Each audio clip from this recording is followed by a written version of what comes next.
Hallelujah. He's King of Kings and Lord of Lords again today.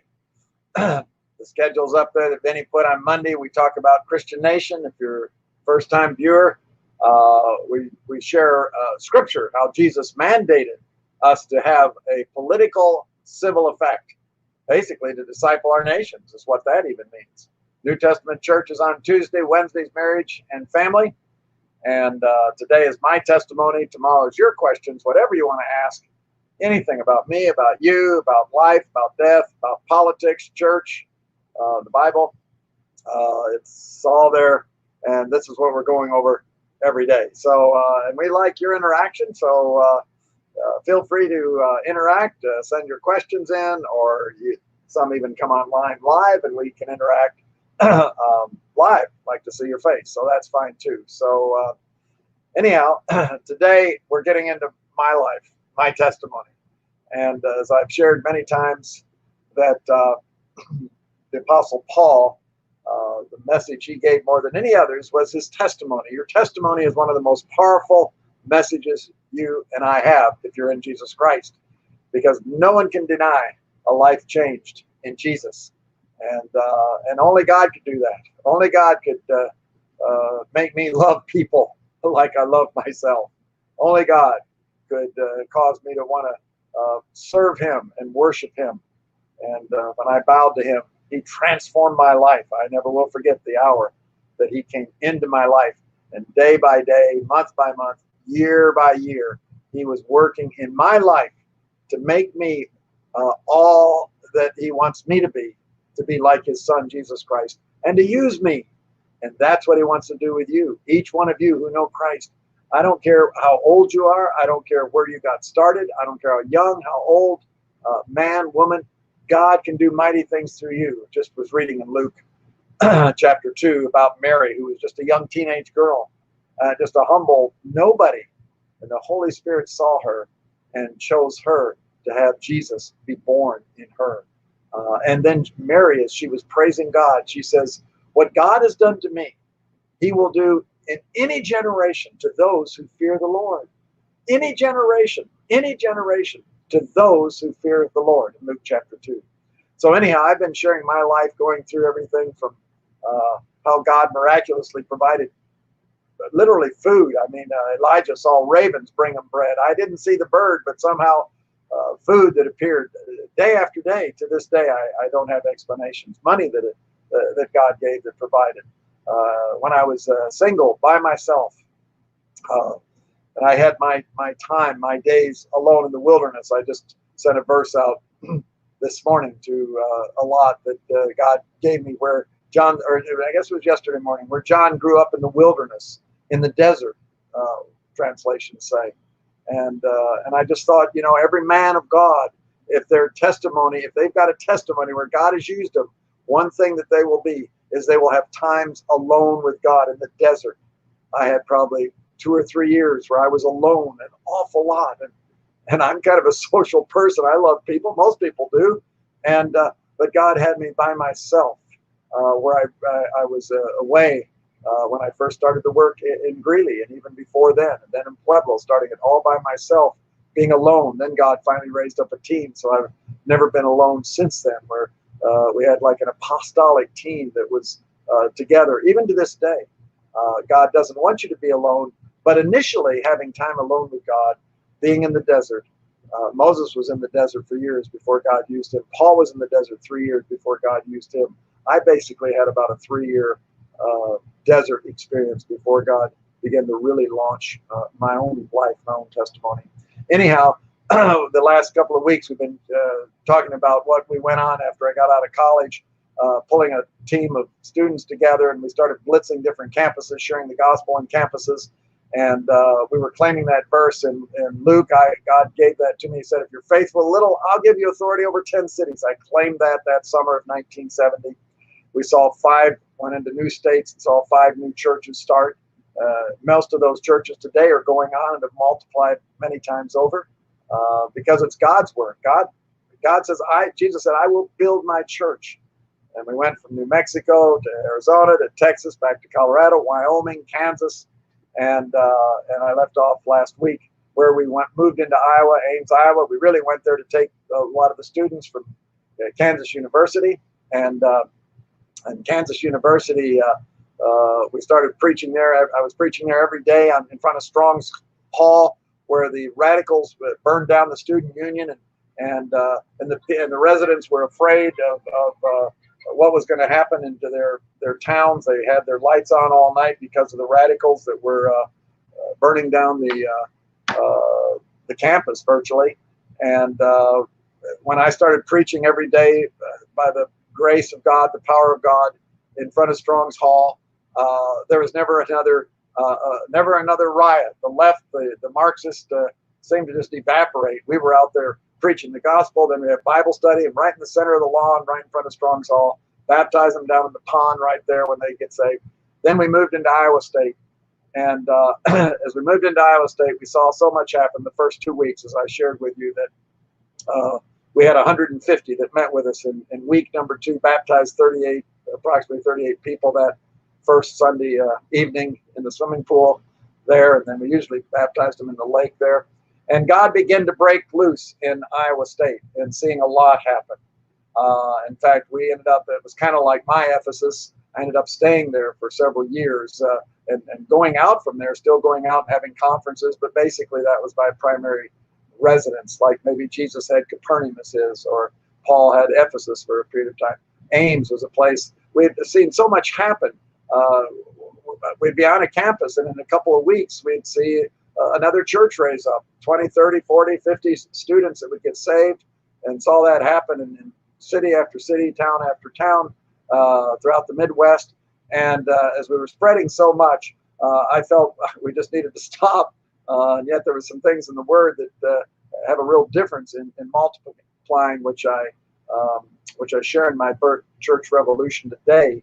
I see now how we could have even spread faster and continually by embracing certain New Testament principles. Anyhow, at Iowa State, the verse, and I've shared different verses in my life that were very strategic. In Iowa State, stayed there long enough to begin to really see not only hundreds and in time thousands that came to know Jesus Christ there, that we baptized and have gone out to other cities and towns all over the United States, all over the world. And but we began to see opposition too. And Jesus, one of the things he said when he sent out his disciples, he said a lot of different things, but he only gave one sentence on the strategy. He said, I'm sending you out like sheep among wolves. So therefore, you need to be wise as a serpent and innocent as a dove. That was a key verse that God gave me, because I realized we're in the battle. It says in 2 Timothy, I just read, where Jesus is talking to, or where Paul is addressing Timothy for leaders. And one of the things he said, he said, no man that wars entangles himself in the affairs of this life, that he may please him who's called him to be a soldier. And so I really saw this is the warfare. It's one thing if you just kind of go to church on Sunday and have a little Bible study once in a while. You won't begin to see the opposition. But we were out on the campus every day, all day, in the dorms, preaching, sharing, witnessing, praying, reaching professors, reaching classrooms. And opposition began to rise up. And as the opposition rose up, I'd never seen such opposition in my life. And as I look back now, I realize why, because we were attacking the very kingdom of darkness. We saw, for example, the son of the owner of the Ames Tribune newspaper.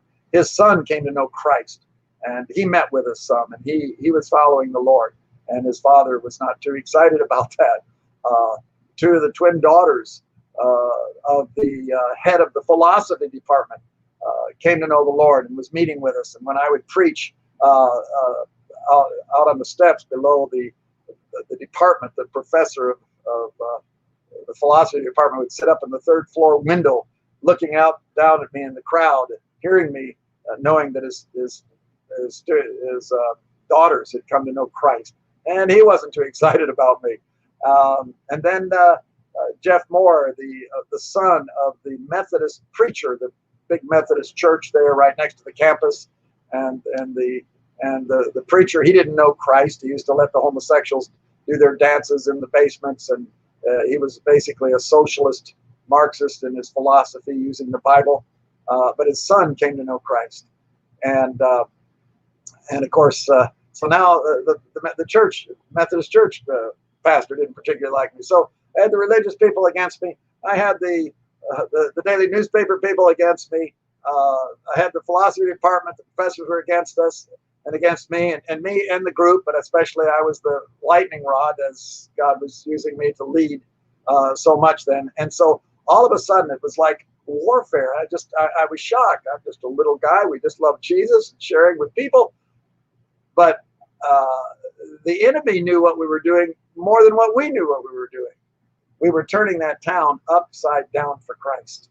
And one of the things that's pretty unique that happened is just different ones that got saved. I mentioned some of this with the newspaper and the philosophy department and the Methodist church preacher's son, and so many that came to know Christ. One of the top fundraisers, alumnus that gave the most money to the university, his son got saved, raised up to be a leader.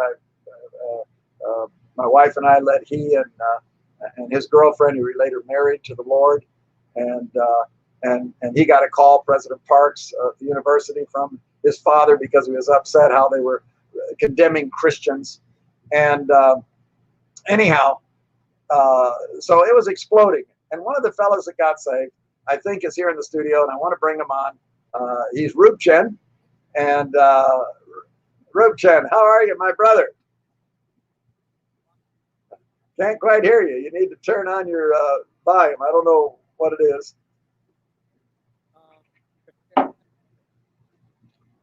Okay, we got to get Rup Chen here. He was another radical revolutionary, and his story is very unique in what happened. We saw a lot of special. Oh. Okay, you getting it there, Rup Chen? Yeah. What about that? What about that? Can't hear you. I just barely hear you. Benny, maybe you can help him. I don't know. He doesn't seem to be. Go ahead and unplug your microphone, your headphone, or push it in further. Either way. Yes. Ooh, that's close. Try to plug it in one more time. Okay. Go ahead and just unplug it. We'll hear you just fine. Okay. Some other stuff came and now Jim is blocked. So I can hear you. Can you hear me, Rup Chen? yes, I can. Can you see me? I can see you and hear you. You look great. You look like you looked 35, 40 years ago. I shaved the beard.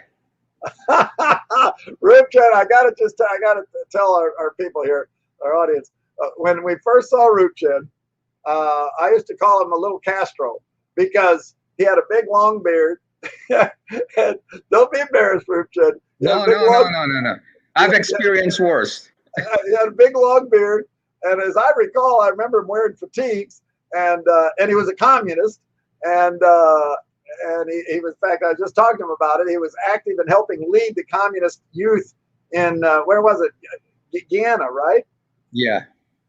And Rup Chen came to Iowa State University, and Rup Chen, say what happened to you, how you came to know Christ when you were there. You came for one reason, and God got a hold of you. Yes, well, I went to Iowa State after my father died of cancer in New York City, and I just wanted to run away from the politics and the drinking, and went to Iowa State to start a new life, to do my master's in city, community, and regional planning. And then December 1975, I was studying at a student union, and 3 guys came and wanted to reach the world with the gospel, and they shared the gospel with me. In fact, one of them said, "I don't think that guy looked like he'll be open." And I was open and accepted Jesus as my personal savior right there and then, and went to church the next day, and the Lord has been working in my life since then. It's a great journey. I should say, yeah, it was Ev Sherrington, who was a part of our fellowship group, who was very still going strong for Jesus. I guess Ev and somebody was with Ev, and they were sharing the gospel. We'd go into the student union a lot and lots of places, and that was one of them. And I guess Ev Sherrington was the one that actually shared the gospel with you. Is that right, Ruth? Yes, and Ev has been a faithful friend throughout the years. So I've been, um, he has been communicating, and we have been kept in contact for since 1975. Yeah, he's a great brother. I was hoping to have him on. He wanted to come on, but if we didn't get connected, we'll maybe get him on later or some other day. But anyhow, especially since he led you to the Lord. But anyhow, so after that, you were baptized and brought into the fellowship and started meeting with us, and God began to grow in your life. And Ruth Chen, I don't remember the origin. Somehow I recall you coming to me, and because you'd been kind of a communist in your agenda in the past, you had a vision that a lot of times Christians don't have. Communists don't have the right message or the right heart, but they have a vision to take over cities and nations for their purposes, for their mission. Well, let me explain that a little. Growing up in Guyana, a former colonial country, and during that time, there were a movement by the different third world leaders to get rid of colonialism. Unfortunately, colonialism was tied in with capitalism and imperialism. So the youths of that era, they saw nationalism and communism and socialism as the answer, because it sounds like socialism or communism is, they're the guys who believe in equity and justice and concern for the poor. And as a result, as young people in the university, you embrace that philosophy. So as a young Christian, I had the philosophy of justice and equity and care for the poor, except that, in fact,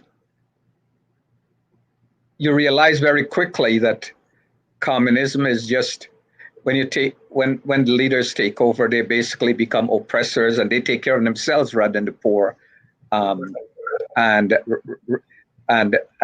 equity. They become actually the new capitalists in different forms, or the new imperialists. So I quickly saw that after I became a Christian, that and I started by being pro-life, and believe in prayer in the schools, and then at that time Reagan was in power. I believe in peace through strength. So before and then, as I got involved in a few elections campaign in Iowa, Jim, you remember Senator Grassley, who we helped, and who actually is big in the U.S. Senate right now. Yes. So I was glad I had as a Christian, after I got converted, becoming a Christian, I started reading. I always wanted to use my skills in the area of public policy, and I saw how God actually used foreigners, internationals, guys like Nehemiah and Joseph and Daniel and Mordecai and Esther.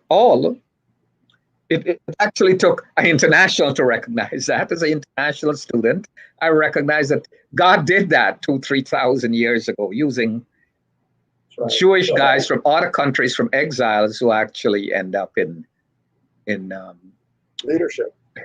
leadership and power, and helped actually the Jews. So I started having a vision of being involved in public policy, with the idea of implementing the Christian mission of reaching out to people, but at the same time standing up for righteousness, standing up for righteous policies. And our militant perspective in Ames, as as New Testament Christian was transferred into my desire in public policy. So I got involved in student government, the newspaper, and different committees with a specific purpose of being an activist for Christ. Yeah, let And me. that's how I began with that foundation. Yeah, well, that's so good, and really, Roop, as you know, that was what we were um, training men in all the brothers and sisters, and they were all pretty much activists, as you recall. But Roop, as I remember, can you put him back on, Vinny? I think he's Vinny. He's got you blocked. Hello, Vinny. Hello. We're gonna have to. Our producer here, Vinny. Yeah. Let's leave him on. If that can I? Yeah, I'll make sure he comes on. I'm just getting rid of the echo. That's all, Jim. Okay. Well, can you leave him on so we can interact back and forth? Of course. Okay. You said something, Rup, and I didn't get it there. No, I'm saying we are all activists in a good way. We are activists for the Lord. Absolutely. Because activism was so tied up to the hippie movement and the and the liberals at that time. They used the word progressive, but I want to say that we're activists for the Lord, and that really scared a lot of people. Yeah, absolutely. Well, and campuses that we went on even before we came to Ames, and it was true in Ames, I didn't see as many militant left-wing activists once we began to be activists for the Lord on campus. But anyhow, what I especially thought was interesting in our early days when God was raising Roop up at Iowa State, yeah, we can see you good, Roop. You're on, bro.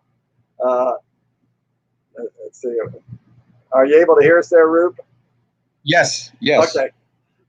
Anyhow, in the early days, Roop, tell me if this is right. As I recall, I don't know how it came about, but I almost thought you were the one that maybe came to me and said, "Hey, Jim, we ought to take over the Iowa State Daily newspaper." And I don't know if that came in my head first or your head. You brought it to me or what, but I remember that was the impetus of pursuing the Iowa Daily State newspaper. It had a pretty big budget then, and the students themselves would be on the board and actually had control of the paper. And for many years, the left-wing Marxist philosophy, basically the Marxist faculty advisor, and the editors oftentimes were, not often, but were always really on the left and anti-God. How did that come about? Do you remember that, Brute? Do you remember us talking about that initially? Well, we talked a lot of stuff, and obviously, personally, I felt a lot of pain. Us being bombarded by the newspaper every day. Yeah. People standing up for righteousness look like they're bad people, and I don't know if you mentioned it, but I looked at the newspaper and I saw way at the back that they need board members, and the board members represent different colleges, and right away I saw that they had a graduate college vacancy, and as you know, many graduate students are not really into committees and boards, and so they're focused more on their thesis and dissertation, and I saw that opening. Right. And I basically applied, and they got me in. Yes. And then that's when that's when I remember when you first brought that up, that we talked about that. And I think you said, "Hey, Jim, you think I should do this?" And I thought, "Wow, this is fantastic." And I said, "Go for it." You applied, you got accepted, and then take the next step.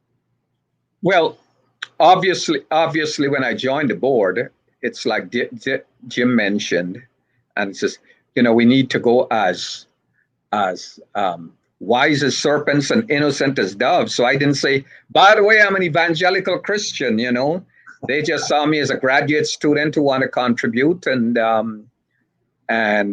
then quietly, I when there are other vacancies, I Well, get let me say, a lot of Christians involved. let me add one thing. I think, I don't know if you realize, but you had a bit of a reputation of being a communist on the campus.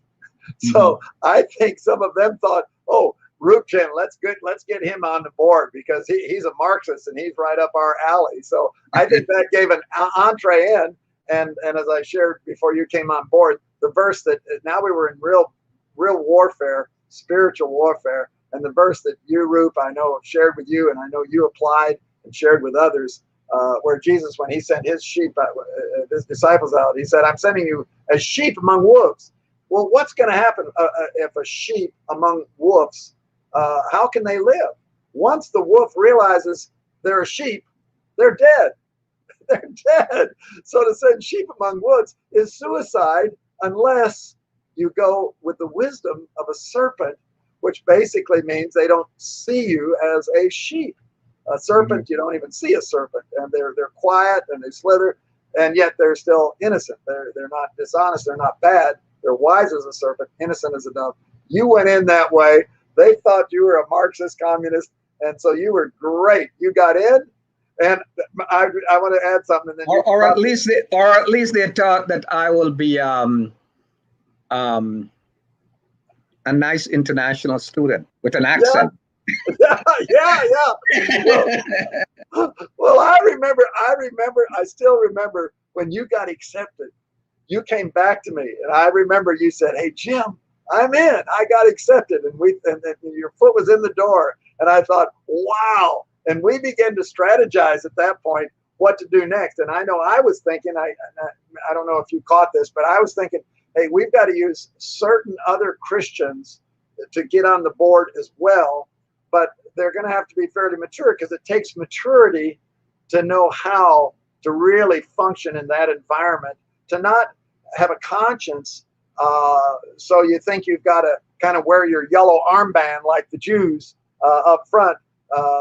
They try to make Christians feel like, hey, you Christians have an agenda. You need to tell us you're a Christian and what you're here to do. They don't ever have to do that, but they have more of an agenda than many Christians do. So we were working with Christians, but you pick it up after that, Rup. Well, it was very, very strategic for me to get in because then suddenly we are working from the inside. Before we had to bombard writing letters to the editor, we look like the crazy Christians who want to promote prayer in the schools, who are against unrighteous stuff. But when you're in a very wise way, you can influence things. Jim, I never told you this one, but one of the things when I was let me just continue that. So throughout months, as they're vacancying the agriculture department, college, or humanities, or the design college, I will get friends of ours, Christian friends, and basically get them to apply and help them, prepare them with the interview process. Yes, in fact, during the interview, I would be so hard on them that the board members would think, well, if Rup is against them, we need to be for those guys.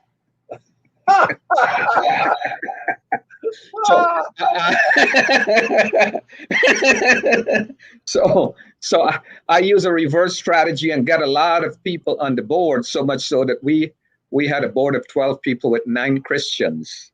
Woo-hoo! Yeah, and, that's when the revolution started. Yeah, and then we decide one of the things I was concerned about is the newspaper was advertising a lot of X-rated movies, and I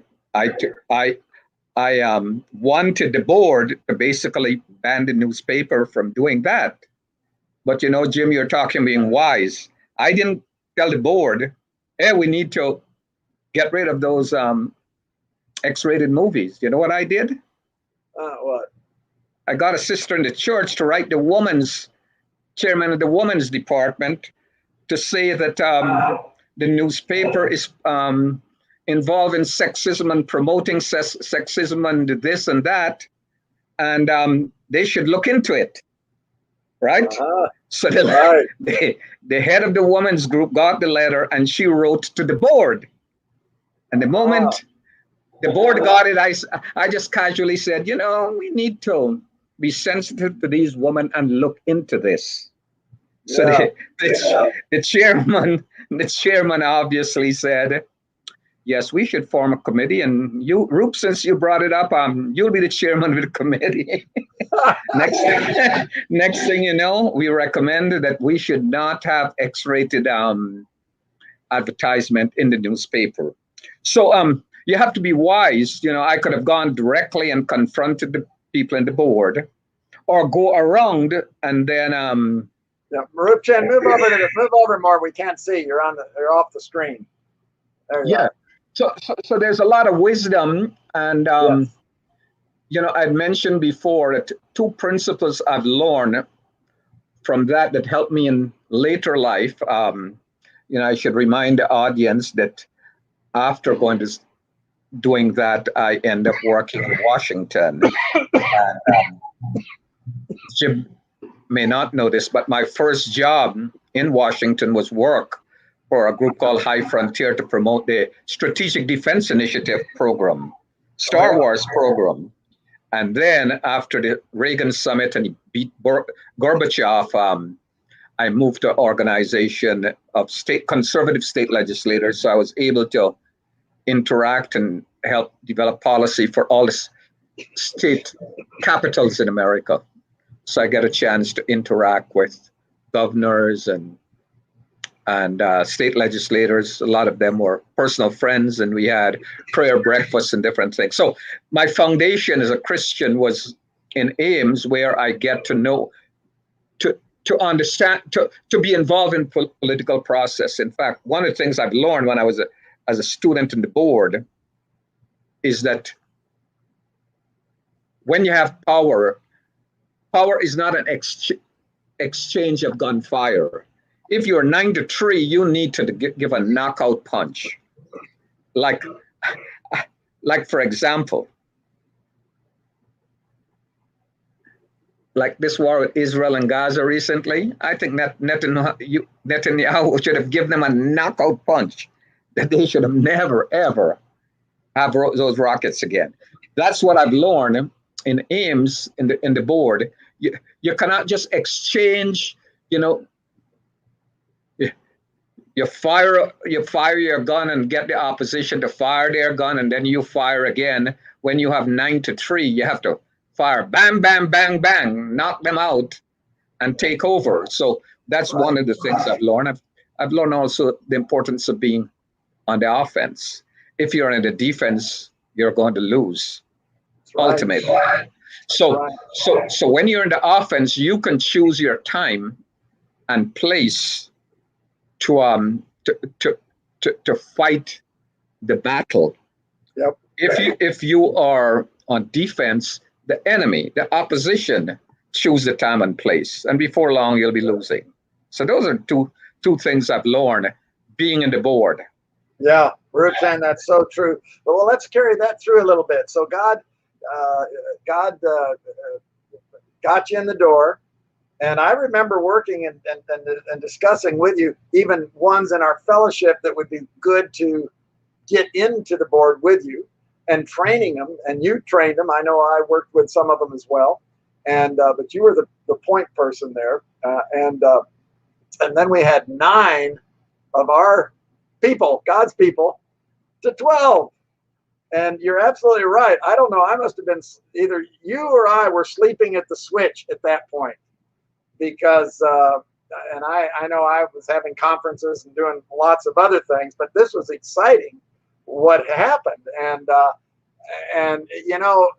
it says in Peter, it says, be sober, be vigilant. Your adversary, the devil, is walking around seeking whom he can devour. Be sober, be vigilant. And we learned a lot. You learned a lot. I learned a lot. But we had the opportunity there that I think we missed. So this is a learning lesson. So Rupchan, give us detail. I've got some thoughts on it, but you were right in the middle of it. You saw it happen. Here we have 9, and you're right. You're right. You should have gotten rid of those 3. Maybe even gotten a new faculty advisor that would have been a Christian instead of the fellows. I recall the one that was the faculty advisor was basically a socialist Marxist himself, quietly, because they had to be more quiet in those days. He certainly wasn't a capitalist. He certainly wasn't a Christian. He was, he was against the Lord. And in fact, Baruch Jen, let me just mention one thing that I don't know if you're aware of. As we went on and started newspapers all over the United States, we found out, most of the way the structure was at Iowa State, with student body being in the board and a faculty advisor having no legal power, but the practical power, because students would come and go and they would influence. And when you got in there, you began to, you weren't directed by him. But young students, since they come and go, the faculty advisor, even though they don't have any legal power, they really have a lot of influence in running what happens. And we found that in all the universities that we went to, on the campus, the Marxist socialist guy with the most agenda, anti-God, anti-America, was always the faculty advisor on the publication boards all over the United States. Jim, you may not realize this, but we knocked him out, the faculty advisor. I'm not sure. Tell me about it. I don't know if I knew that. I might have been gone. Yeah, his name was Ed Blinn. He was he was really against us, and I used the same strategy I used with him to get rid of the X-rated movies. I got another Christian, okay, to write the newspaper complaining about some of the articles that are written by the newspaper, right? Instead of going to the board directly, I got a friend of mine who is a Christian to write the board to complain about some articles, and then says maybe the faculty advisor should be accountable. So with the idea to form a committee again to look into the matter, right? Not, which I know would be a tough situation, because the faculty member was actually a member of the board. But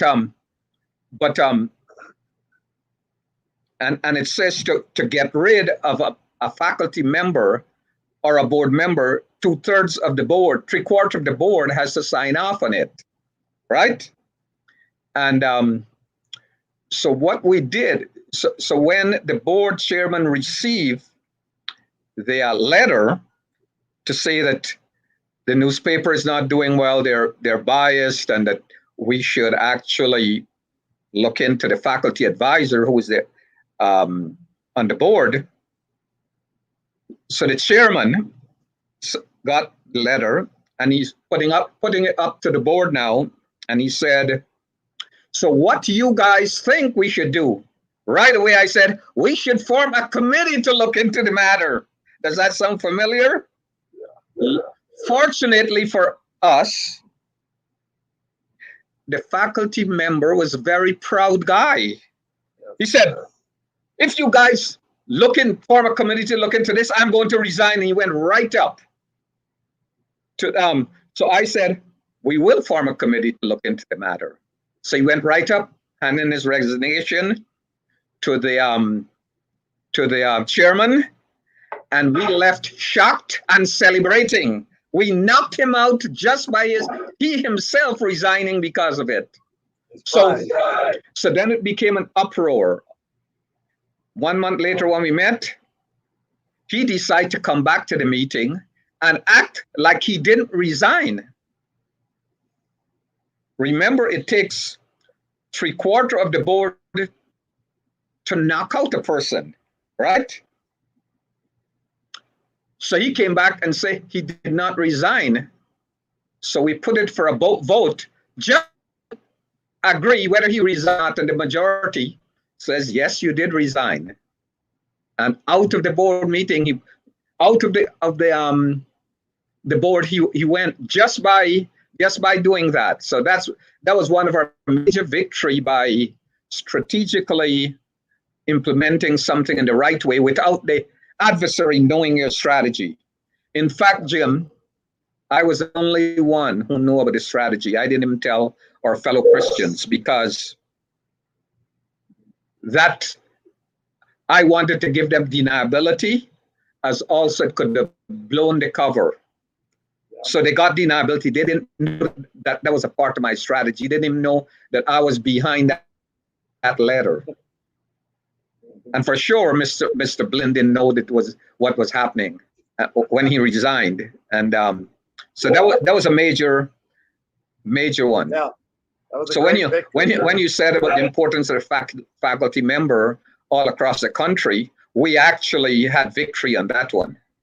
Yeah. Well, now that group chant, again, you're falling off. You mentioned about us sleeping on the wheel. Where we slept on the wheel is when we had group chant. Move over. You're getting off the screen again. Move your camera over. Move your camera so we can get centered on the screen. You're also we're also getting a little blurry here. I don't know what the deal is. Okay. You're frozen here for just a second. Okay. Nope, you're still on the side. That's all right. As long as we can see I can see myself. Okay, that's good. There you go. I can see myself. Now, Rupchen, that's an example of being on the offense, and that's excellent. Now, go ahead. You were going to share where you dropped the ball. Or I should say we dropped the ball. Where we dropped the ball is that we became the overwhelming majority on the board. We basically owned the newspaper legally, and we just didn't go and choose our own editor.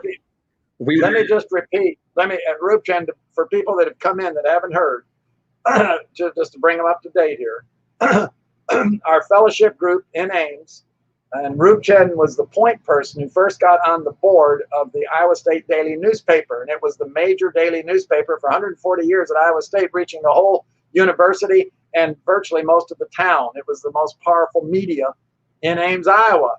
And it was controlled by students. It had been controlled by more Marxist leftist students and leftist faculty.